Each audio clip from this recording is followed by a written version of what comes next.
summer break, and the sun was setting behind the old brick building.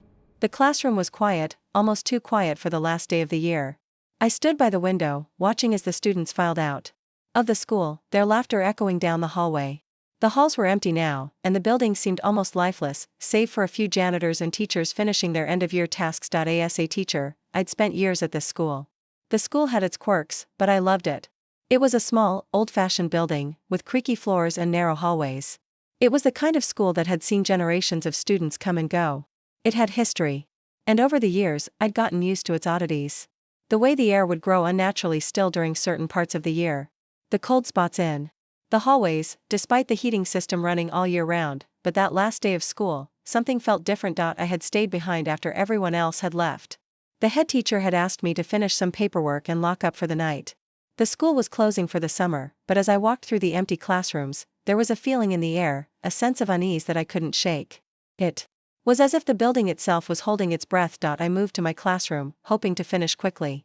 The room was dim, lit only by the light from the hallway. The desks were neatly stacked against the walls, and the blackboard was cleaned. The room felt too empty, too quiet. But I tried to push the odd feeling aside. I turned to my desk to gather my papers. That's when I heard a faint sound, coming from the back of the classroom. It was like a soft shuffling noise, a dragging sound against the wooden floor. I froze, my hand still gripping a stack of papers. My heart rate sped up, and my breath caught in my chest. I stood there, listening. The sound stopped. Maybe it was a mouse, I thought. Or the wind blowing something around. I tried to convince myself it was nothing, but then it came again. Louder this time. The dragging sound, as if something, or someone, was moving across the floor. I turned toward the back of the room, my eyes scanning the shadows. The corner was dark, and for a moment, I thought I saw something move. A figure, just at the edge of my vision. I blinked and the figure was gone. I shook my head, trying to clear the image from my mind. I was being paranoid. It was just an old building. I had spent enough time in this place to know how it creaked and groaned. I needed to finish my work. I turned back to the desk, but that's when I saw something that made my stomach drop. The door. The door to the classroom, which I was certain had been closed, was now slightly ajar. A small crack in the wood, just enough to make my pulse quicken. I didn't move. I just stared at it, watching as if I expected someone, or something, to walk through. I waited for several seconds, but the door remained still. I swallowed hard and walked toward it, my footsteps echoing in the empty classroom. My hand shook as I reached for the door handle, and I pushed it open. The hallway was empty. The lights flickered above me, casting long shadows on the walls. I glanced down the hallway, but it was eerily quiet.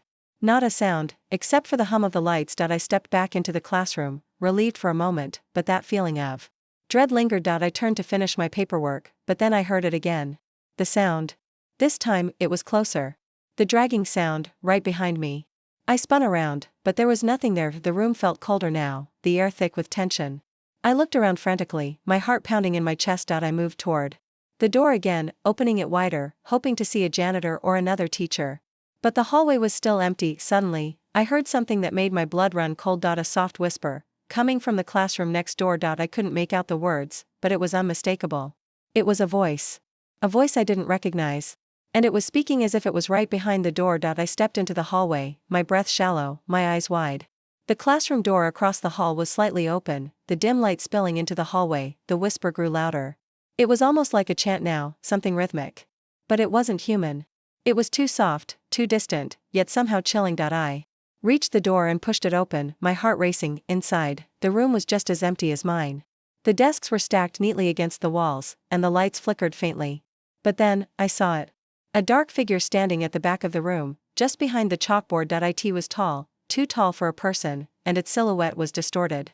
Its outline shimmered in the dim light, like smoke or shadow, but it was unmistakably there. I couldn't breathe. My body froze. I wanted to scream, but nothing came out. Then, the figure moved. It was slow at first, but then it began to shift. Closer and closer to me. The air around me grew heavy, the temperature dropping with every step it took, and then, the whisper stopped, the figure stopped, and everything was silent.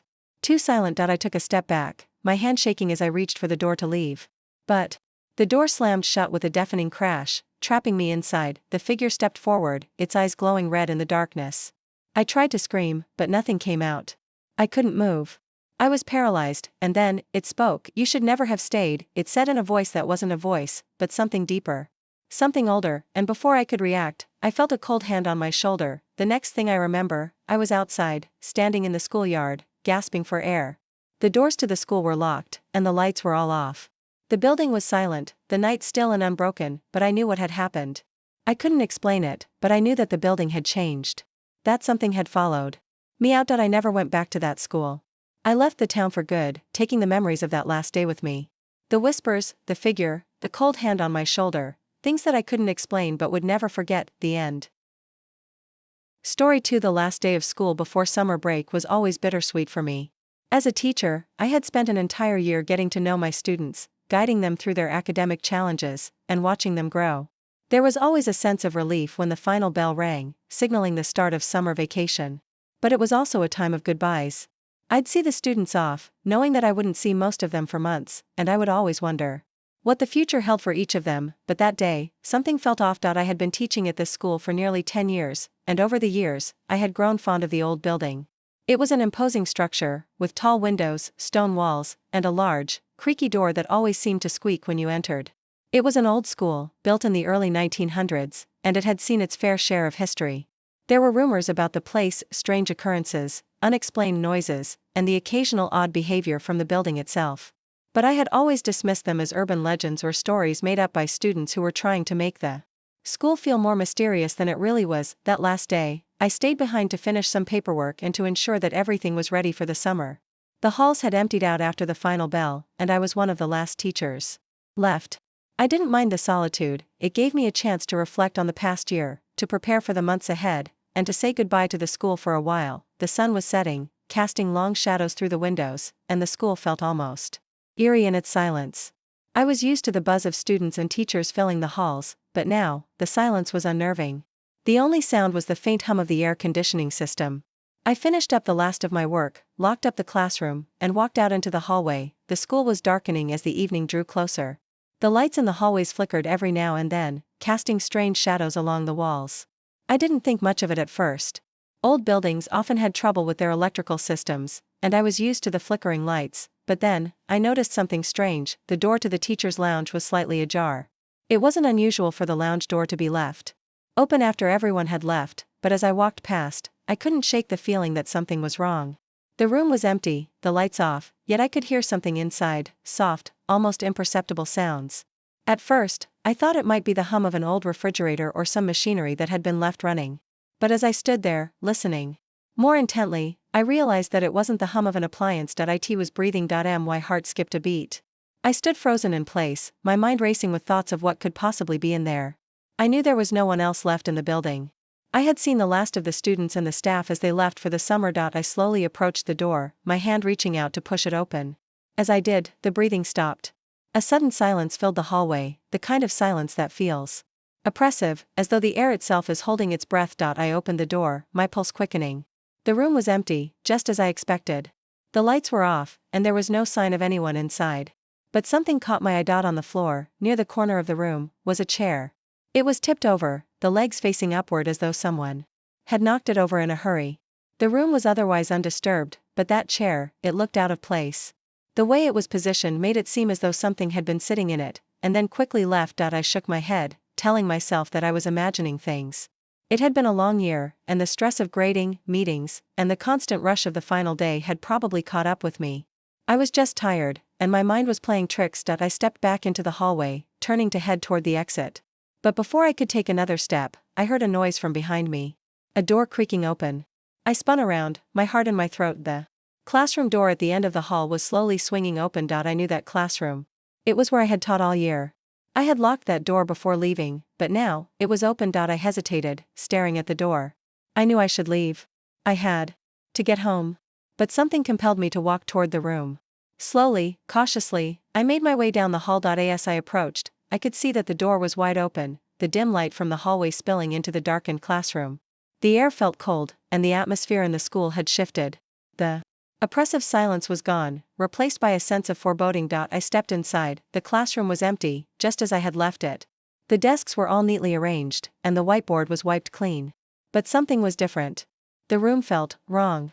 It was as if the very air was charged with something sinister, like it was waiting for something to happen, and then I Saw a dot on the floor, near the back of the classroom, was a trail. A trail of wet footprints, leading from the corner of the room to the door. The footprints were fresh, the edges still wet, as though someone had walked through the room just moments. My breath caught in my throat. I knew there was no one else in the building. I had seen every teacher and staff member leave. I turned to leave, but before I could take a step, I heard a whisper. A soft, hissing sound coming from the corner of the room. I froze. My eyes darted around the room, searching for the source of the sound. But there was no one there. The whisper grew louder, "Get out." The words were clear now, and they were coming from behind me. I spun around, but there was nothing there. The room was empty. I ran for the door, my heart pounding in my chest.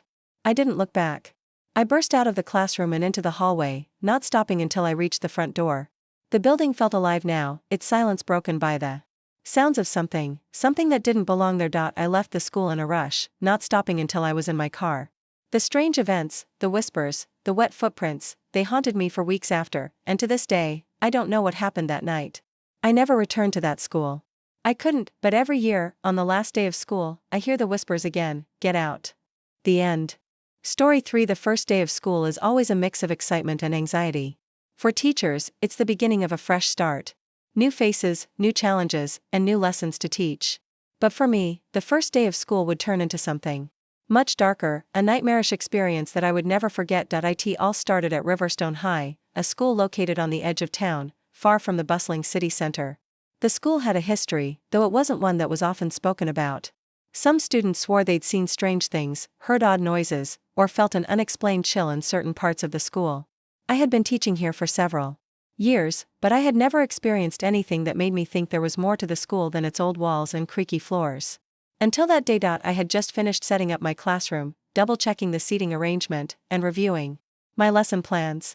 It was late afternoon, and the sun was beginning to set, casting long shadows through the windows. The halls were unusually quiet, with only a few teachers left finishing up their preparations. Most of the students hadn't arrived yet, and I was looking forward to meeting the new batch of freshmen. The excitement of a new year always had a way of refreshing my spirits, but as the minutes ticked by, something started to feel off. The lights in the hallway flickered, and I could hear a faint thudding sound coming from somewhere down the corridor. I shrugged it off, attributing it to the usual sounds of an old building settling.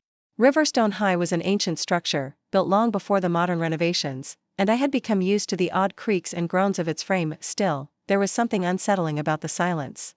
The kind that gnaws at the back of your mind. The kind that makes you feel like you're being watched. I glanced at the clock. It was almost time for the students to arrive. I stood by the door, smiling to myself as I imagined how the day would unfold. But then, just before the first bell rang, I noticed something strange. The door to the classroom next door was slightly ajar, and through the crack, I saw a shadow move. I frowned, walking over to investigate. I had just assumed it was a fellow teacher who had stayed late. But when I pushed open the door, the room was empty. The lights were off, and the desks were neatly arranged, as they should have been. No one was inside. It was odd, but I didn't think much of it at the time. Maybe the teacher was in the hallway. I closed the door and returned to my own classroom, focusing on the task at hand. Soon, the bell rang, signaling the start of the school year. The students began filing into the classrooms, some excited, some nervous. As they sat down, I greeted them with a smile and began introducing myself. The day went by like any other. The students were full of energy, and the classroom buzzed with life. But then, something happened during the lunch break. I was sitting at my desk, marking attendance, when I heard the unmistakable sound of footsteps in the hallway. Not just one pair, but several, walking in a strange, slow rhythm. The footsteps seemed to be circling outside my door, never stopping, never fading. I thought it was strange, but with the chaos of the first day, I figured it was just students wandering the halls, trying to figure out where their next class was. I dismissed it, but it didn't stop. The sound grew louder and louder, as if someone, or something, was pacing just outside. My heart began to race. I stood up and went to the door, peering through the small glass window. But there was nothing there. The hallway was empty, no students, no staff. Just the lingering echo of footsteps. I stepped back, puzzled and a bit unnerved. Maybe it was a student playing a prank. But as I turned back toward my desk, I saw it. The corner of a piece of paper had shifted on the desk, as if something had moved it. But there was no breeze, and the air in the room was still. I shook my head, trying to push away the feeling of dread creeping over me.